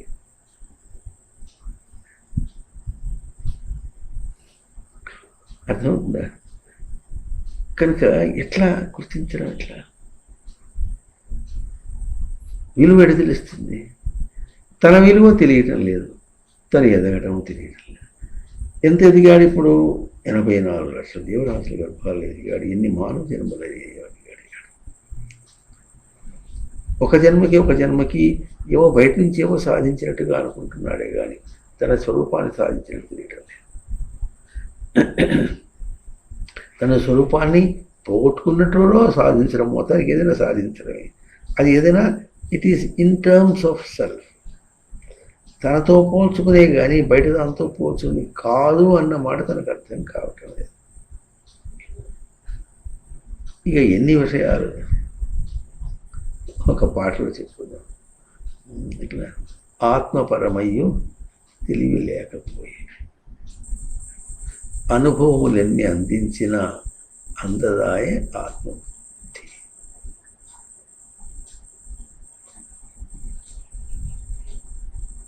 ఆత్మపరమయ్యు జగత్తులో ఏం చేశాడు? పోగు చేసి లౌకిక దృష్టి, ఆత్మపరంగా ప్రవర్తిస్తూ లౌకిక దృష్టి, నేను అని ప్రవర్తించుకుంటూ లౌకిక దృష్టి కూర్చుకున్నాడు. అనుభవములన్నీ అందించిన అందదాయే ఆత్మబుద్ధి. అవునా? గురువు దగ్గర ఉంటూ కూడా అర్థం కాదు. గురువు తమాషా చేస్తే ఆ తమాషాలో ఇరుక్కుంటాడే కానీ నాకేం వస్తుంది, నాకేం చెప్పడానికి ప్రయత్నం చేశాను. ఆ చమత్కారాన్ని పట్టుకోవడం చేత కాదు.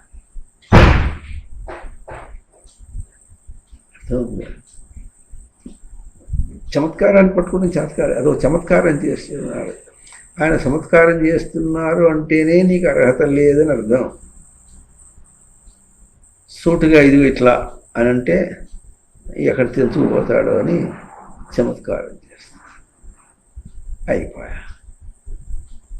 గురువు చమత్కారం చేస్తున్నాడంటేనే నిన్ను సరిగ్గా తీసుకోలేదు, నిన్ను సందేహిస్తున్నారు.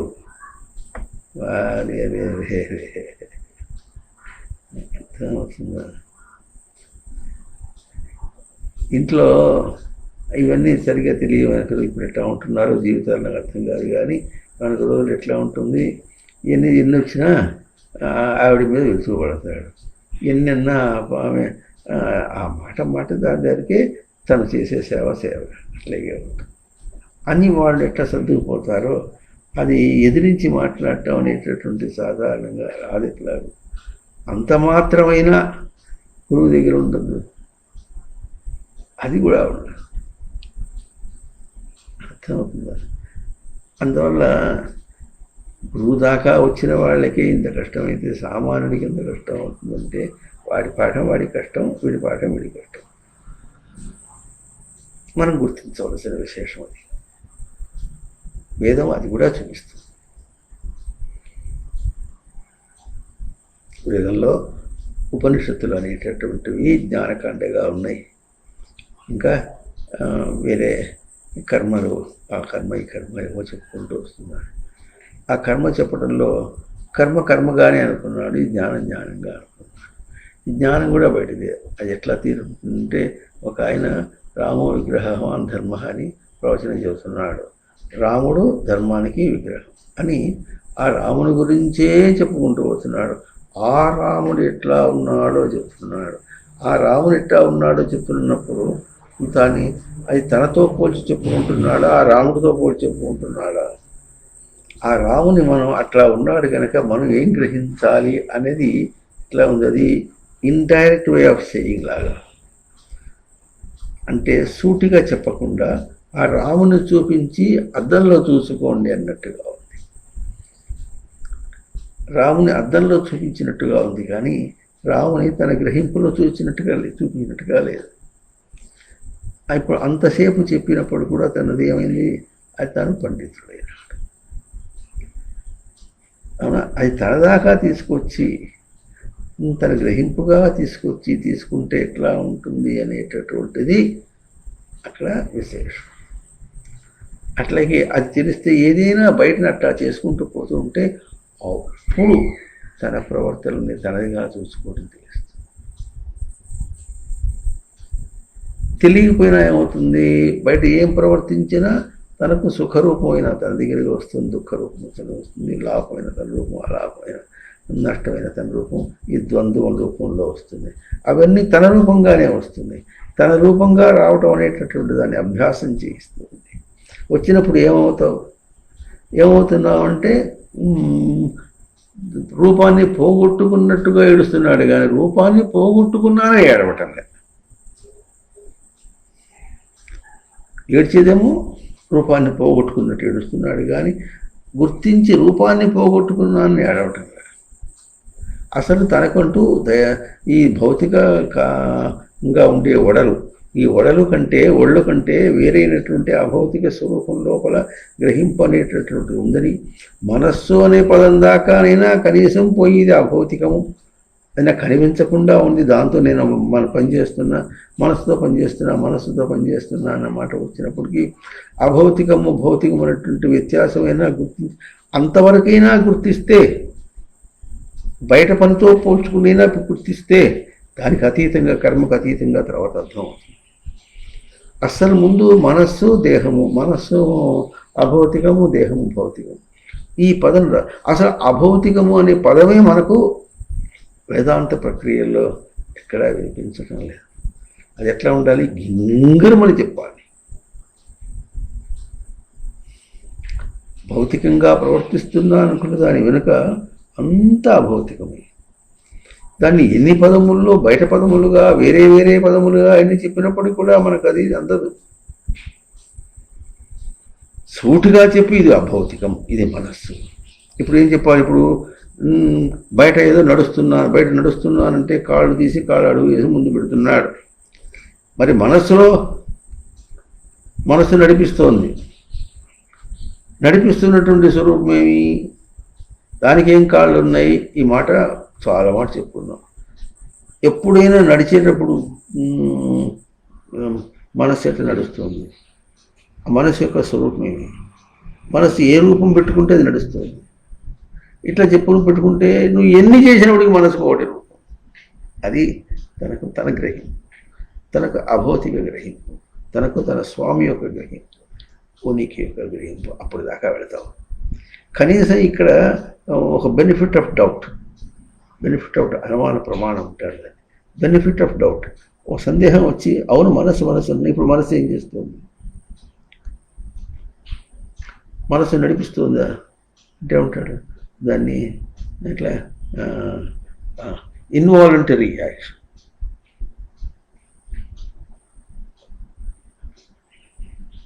వాలంటరీ యాక్షన్ ఇటువంటివన్నీ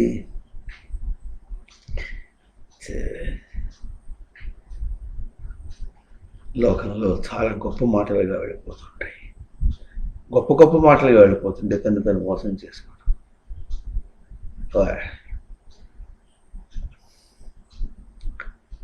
చాలామందికి తెలియదు. ఆ మాట చెప్పేటప్పటికి తను చాలా గొప్ప మాట చెప్పేశారు అనుకుని తాను భుజం తడవుకుంటాడు. ఇన్వాలంటరీ యాక్షన్ అంటే అయినా వాలంటరీ చేస్తే ఇన్వాలంటరీ చేసింది ఎవరు? తనేగా. మాటి నన్ను అడగక్కర్లేదు, నేను దాని ప్రక్రియ ఉంది, ఆ మనసు ప్రక్రియ వచ్చేసింది, నడిచిపోతుంది. నడిచేటప్పుడు మనసు చాలా విషయాలు నేర్చుకుంటుంది. మా మఠంలో 6వ తరగతి పిల్లలకి దాని మీద అల్జిబ్రా ఈక్వేషన్ వేసి కాళ్ళు నడుచుకుంటూ పోతున్నాయి, చేతిలో పకోడీలు ఉన్నాయి, తినుకుంటూ దిక్కులు చూసుకుంటూ పోతున్నాడు. ఆయన సినిమా వాళ్ళ కోసం చూస్తున్నాడు, లేకపోతే 2 వస్తుంది చూస్తున్నాడు. అవి చూస్తూనే ఉన్నాడు. ఒక్కొక్క ఎన్ని ఇంద్రియాలు ప్రవర్తిస్తున్నాయి, అన్ని ఇంద్రియాల్లో ఎంతెంత దృష్టి పెట్టాడు. దాన్ని తీసుకుంటే దానికి ఒక అల్జిబ్రా ఈక్వేషన్ వేసి అంతా ఈజ్ ఈక్వల్ టు అదంతా లేదు, 0. ఎందుకు లేదుగా తర్వాత అప్పుడు ఉన్నట్టుగా తోచింది. అప్పుడు ఉన్నట్టుగా ఉన్న దానిలో వేరియబుల్ పారామీటర్స్ ఎట్లా ఉంది, దానిలో నిత్యంగా ఉన్నటువంటి పారామీటర్ ఎంత ఉంది. నీకు తెలియని పారామీటర్ అంటారు ఒక అంశం ఏముంది. నీ ఇంద్రియాలను ప్రయోగం చేసావు, నీకు తెలుస్తుంది ఎంతెంతగా ప్రయోగం చేసావు, దేని మీద ప్రయోగం చేసావు. ఏదో ప్రవర్తన మీద. ఆ ప్రవర్తన ఏమి? ఎక్స్ యొక్క విలువ చేయాలి. ఈ లెక్కలు వేసారు 6వ తరగతి పిల్లలు. 6వ తరగతి పిల్లలు ఇంగ్లీష్ మీడియంలో, అందులో కూడా అంతవరకు తెలుగు మీడియం చదువుకొచ్చినటువంటి పిల్లలు.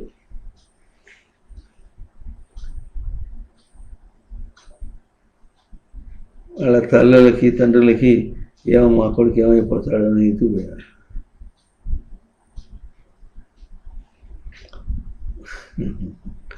అధ్యాత్మ విద్య అంటే గాడిదలకు కాసింది కాదు, చెట్టుకు కాసింది కాదు. ఈ పదం మాత్రం చాలా ప్రచారంలో ఉంది. అధ్యాత్మ విద్య అనమాట.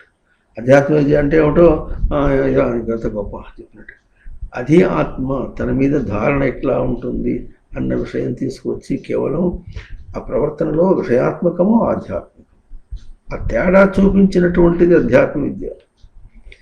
అది గుర్తించకుండా సూటిగా చెప్పుకోవాలంటే బయట పనిచేసేటప్పుడు మనస్సును గుర్తించే ముందు, ఆ మాటగా అర్థం చేసుకోముందు, తర్వాత బాగా అర్థమవుతుంది.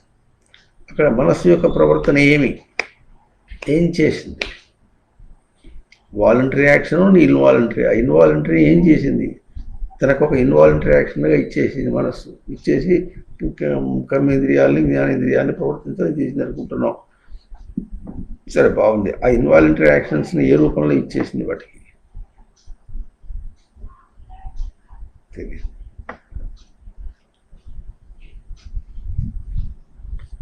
అందువల్ల ఇట్లా ఉన్నామా, ఇట్లా నవాక్షర బృహతి సంప్రదిష్ట, నవాక్షర బృహతి సంప్రదిష్ట.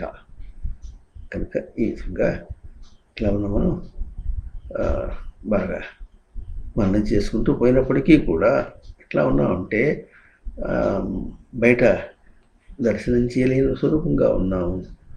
బయట అనే మాటలో ఉంటున్న ఆ సముద్రంలో, మహాసముద్రంలో తిరుగుతున్నాం అని అర్థం కాదు. చెప్పడమే చెప్పారు. కొంతమంది వేదాంతులు అనుకుంటారు, అనబడే వాళ్ళు అంటే వాళ్ళ వేదాంతం సరిపోదు. ఇట్లా తృష్ణాతో ఏ మదన పవనోద్ధూత మోహోర్మిమాలే దారావర్తే తనయ సహజ గ్రాహ సంఘాకులీచ సంసారాఖ్యే మహతి జలదౌ మజ్జతాం నస్త్రిధావం పాదాంభోదే వరద భవతు భక్తినామం ప్రయచ్చ. మళ్ళీ ప్రయచ్చ. ఇచ్చేది ఏమిటి? ఇచ్చానుగా. భక్తినామం అంటే సేవించు. ఇప్పుడు చూడండి, ఆ వాక్యంలో తృష్ణాతోయే అన్నాడు. ఒక సముద్రంతో పోల్చి, తృష్ణ అంటే ఆశ, ఆశ అనేది నీరు. ఇప్పుడు ఆ సముద్రంలో ఆశ అనేది నీరు. ఇప్పుడు భక్తి నావం ప్రవేశించాలి. భక్తి అనేది నావం నీరు. ఏం చేయాలి ఇప్పుడు? మరి ఆశను ఏం చేయాలి? భక్తి చేయాలి. అవునా? అక్కడి నుంచి దాన్ని నావ చేయాలి. భక్తి అంటే భజ సేవాయ. దానికి నావ ఎట్లా వస్తుంది? నావ శబ్దానికి నొస్తుతావు. అవునా? అంటే ఆశను లో ప్రవర్తిస్తున్నప్పుడు సేవించుకుంటూ పోతుంటే, ఆశను సేవించుకుంటుంటే తనకు తన స్వరూపం దొరకటం లేదు. ఎటో పరిగెత్తున్నాడు, నిలకడ లేదు అని ఎప్పుడు తెలుసుకుంటాడో అప్పుడు నీకేం కావాలి? అక్కడ ఆ మాటలోనే ఉంది. నిలకడ తెలియటం లేదు. ఆ మాట తెలుసుకుంటే నిలకడ అనే ఒక అంశమును గుర్తించావన్నమాట నీకు తెలుస్తుంది. అది ఎక్కడి నుంచి వచ్చింది? తన దగ్గర నుంచి వచ్చింది. ఈ రోజున సైంటిస్టులు ప్రతివాడు కూడా తన దగ్గర నుంచి వచ్చింది. తన గొప్పతనం అంతా కూడా, తన తెలివంతా మాట గుర్తించకుండా బయట డబ్బాలు చూపించి, ఫిజిక్స్ సైన్స్ బయట డబ్బాలు, సైన్స్ బయట డబ్బాలు మాట్లాడుతున్నారు. కనుకనే మనకు తల్ల కింద తపస్సు చేసినప్పుడు కూడా ఏమీ అర్థం కాదు. ఆశయందు ప్రవర్తిస్తూ ఉంటే భజ సేవాయ. భక్తి అంటే సేవించుట. ఆశను సేవించడానికి పోతున్నావు నీవు. ఆశను సేవించడానికి పోతూ ఉంటే తనకు నిలకడ కుదరటం లేదు. ఇప్పుడు మనం ఇంత వాక్యం అయితే తృష్ణాతోయే భక్తి నావం ప్రయచ్చ అని వాక్యం చెప్పినప్పటికీ కూడా ఆశయందు ప్రవర్తిస్తున్నాను అనే మాట, దానికి భక్తి శబ్దానికి ఆశయందు నేను సేవిస్తున్నాను, ఆశను సేవిస్తున్నాను అని తెలియాలి తనకు. ఒకటి. తర్వాత సేవించినందువల్ల తనకు నిలకడ దొరకటం లేదు. రెండు మాట. ఈ రెండు తనకు బ్యాలెన్స్ కావాలి. ఆశను సేవిస్తున్నాను అనే మాట తనకు తెలియాలి. తనకు ఆశ కలుపుతోంది, తను రెచ్చగొడుతోంది, అటు చేస్తోంది, ఇటు చేస్తోంది, ఆశ చేస్తోందని దాని యదాన పడ్డాడే కానీ ఆశను తాను సేవిస్తున్నాడు అనే మాట అర్థం కాలే. నువ్వేం చేయాలి? ఎవరిని సేవించాలనుకున్నావో, ఏ కృష్ణుని సేవించాలనుకున్నావో, ఏ భగవంతుడిని సేవించాలనుకున్నావో, అక్కడ భగవంతుని సేవిస్తే ఎంత స్పష్టంగా ఉంటుందో అంత స్పష్టంగా ఆశని సేవిస్తున్నాడు. ఎంత స్పష్టంగా? భగవంతుని సేవిస్తే స్పష్టత ఏమి? ఉనికి, అధిష్టానపు ఉనికి. అంత స్పష్టంగా ఉనికి, ఆశ ఉన్నదనుకుంటూ దాన్ని సేవిస్తున్నాడు. అవునా? అప్పుడు విలువ, భక్తికి నావ విలువ తెలియాలి, సేవకు విలువ తెలియాలి. ఆశ సేవకు అవుతుందా లేక తన సేవ అవుతుందా? ఇప్పుడు ఆశని సేవించేటప్పుడు సేవించడానికి తేజస్సు ఎవరిచ్చారు? ఎవరి తేజస్సు? తనది. ఇప్పుడు తాను సేవ తన దగ్గరే ఉంది. ఈ సేవని ఆశ వైపును పెట్టాడు. ఆశ కూడా రూపం తెలియలే. ఆశ చేత మోసపోతున్నానని తెలుస్తోంది కానీ ఇది ఆశ మోసపోసింది కాదు. సేవించడం రూపం, సేవించుట అని తన స్వరూపాన్ని బయట ఆశ మీద పెట్టాడు. ఆ తప్పు తెలియాలి. అర్థమవుతుందా? ఆశ అనేటటువంటిది తన దగ్గర ఉత్పన్నమైనటువంటిది, బయట లేదు ఆ స్వరూపం. ఇది మనస్సుకు మనోధర్మం అంటారు గబుక్కున. మనసు ధర్మాన్ని కాదు, ఇది మనసు కల్పించినటువంటి ధర్మం అది. కనుక భక్తి నావం ప్రయచ్చ అంటే ఎవరివ్వాలి? ఇప్పుడు ప్రయచ్చ అంటే ఇమ్ము అని అర్థం. ఎవరివ్వాలి? ఎట్లా ఇవ్వాలి? మళ్ళీ చెప్పుకుంటున్నాం, ఆశయందు ఆశను సేవిస్తున్నావు నీవు. తృష్ణాతోయే, ఆ సముద్రంలో తోయం అంటే నీరు, సముద్రంలో నీరులాగా ఆశను సేవిస్తున్నావు నీ. అక్కడి నుంచి భక్తి నామం ఇవ్వాలంటే విలువ తెలుసుకోవటాన్ని సేవించాలి. విలువ ఎట చూపించింది? దానివల్ల నేను మోసపోతున్నా, నిలకడలేదు అని ఒక నెగటివ్ సెన్స్లో నీకు నీ ప్రవర్తనకి ఎట్లాంటి సమాధానం రావాలనో ఆ నెగటివ్ సెన్స్లో వచ్చింది. వ్యతిరేకం సెన్స్లో నువ్వు వ్యతిరేకంగా ఉన్నావని చూపించింది. అది ఎట చూపించింది? దేనికి వ్యతిరేకంగా ఉన్నావు? నిలకడ అనే తన స్వరూపానికి వ్యతిరేకంగా ఉన్నావు అని చూపించింది. ఇది భక్తి నావ ఇయ్యబడింది. ఎవరిచ్చారు? ఇప్పుడు తనే ఇచ్చుకున్నాడు. తను ఇచ్చుకున్నప్పటికీ కూడా ఇప్పుడు ఏం చేయాలి? ఇప్పుడు ఆశ వదిలేయాలి. నేను ఆశను సేవిస్తున్నాను అనే మాట గుర్తించేంతవరకు ఆవిడ ఇవ్వలేడు. ఆశ రెచ్చగొడుతోంది అంటాడు. రెచ్చగొట్టడాన్ని నువ్వు సేవిస్తున్నావు. ఈ చిన్న ఆలోచన రానంత వరకు నువ్వు భక్తిగా పాడినప్పుడు, చదివిన పద్యాలు రాసినప్పుడు కూడా ఆ పద్యం నీకు అక్కరకు రాదు. తప్పేం లేదు. తృష్ణాతో మదన పవన ఉద్ధూత మోహోన్మాలి. మదన పవన ఉద్ధూతం. మదనం అంటే మది హర్షగ్లేపనం. హర్షము గ్లేపనము, సుఖము దుఃఖము, ఆ రెండింటి ఏం చేస్తున్నాడు? మోహోన్మాలి, కూర్చుకుంటున్నాడు. అది తెలియదు. దాన్ని సేవిస్తున్నావు నీవు. భక్తి నా ఇవ్వాలంటే ఎట్లా చేయాలి? హర్షక్లేపనములను, సుఖ దుఃఖములను, సంతోషం వ్యతిరేకముని వాటిని కూర్చుకుంటున్నావు. కూర్చుకున్నట అనే దాన్ని సేవిస్తున్నావు నీవు. ఇందాక తృష్ణ కట్టి చెప్పున్నావు, ఇది అట్లాగే చెప్పున్నావు. భక్తి నావం ప్రయచ్ఛ అంటే నావం ఏంది? విలువ తెలియ, దానివల్ల మోహం చెడిపోతున్నా అని తెలిసింది కదా. మజ్జతాం మహతి జలధౌ మజ్జతాం, మునిగిపోయినా నేను. ఎందుకు మునిగిపోయినావు? మునుగు.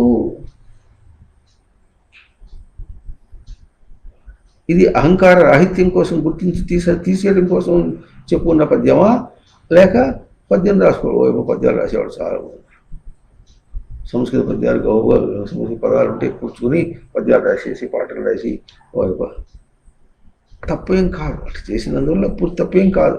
ఏదో ఇష్టం వచ్చినట్టు తిరిగేవాడికంటే వాడు మేలు. కానీ దానిలో తనకు ఒక అహంకారం కలుగుతుంది, చూడాలి, గుర్తించాలి. అది ఎంతవరకు తనలో సేవ జరుగుతోంది, తన సేవ జరుగుతోంది చూడాలి. అంత విలువ ఉంది దీనికి. ఇట్లా నవ బృహతి. నవ అంటే విలువ, బృహతి అంటే ఎదుగుట. దీన్ని అక్షర అంటే చలనం లేకుండా అన్న అంశం మీద రెండింటిని పెట్టుకురావాలి. ఇది అవకాశం ఇచ్చిన అవకాశంగా ఈ అవకాశం ఇస్తోంది వేదం. మొదటి నుంచి చివరి దాకా మనం చెప్పుకుంటాం. ఎక్కడ కదిలించినా ఇదే చెప్తుంది. ఈ అవకాశం ఇస్తుంది తనకు ఈ భౌతిక దేహంలో బ్రతుకుతున్నాను అనుకుని ఈ బ్రతుకు కూడా ఈ అవకాశాన్ని ఇస్తుంది. బ్రతుకు అంటే విలువ తెలుసుకో. బ్రతుకు అంటే ఎదుగుట తెలియాలి. బ్రతుకుట చావు కోసం కాదు, బ్రతుకుట ఆధ్యాత్మిక ఎదుగుట కోసం. ఇప్పుడు కనుక ఈ బ్రతుకు అనేది ఆధ్యాత్మిక ఎదుగు అనే దానికి అక్షరములు చేయి, సంచలనం కాకుండా చేయి. సంచలనం కాకుండా గుర్తించేటట్టుగా చేసావంటే చేయటానికి అవకాశం. వేదం ఎంత అవకాశం ఇచ్చింది? వేదము చెప్పి బోధగా ఇచ్చింది. తన జీవితము కర్మరంగంగా ప్రవర్తనలో అవకాశం ఇచ్చింది.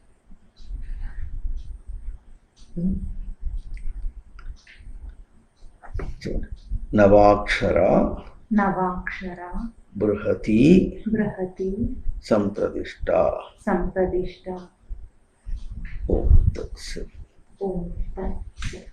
ఇంకో ఆ శ్లోకం చెప్పిన ఎవరు బందీ చెప్పిన శ్లోకంలో 4వ పాదం అవుతుంది. అది మొదలు పెడితే మళ్ళీ ఎట్టెట్ అవుతుందని చేయలేదు. ఓం తత్సత్. అవును.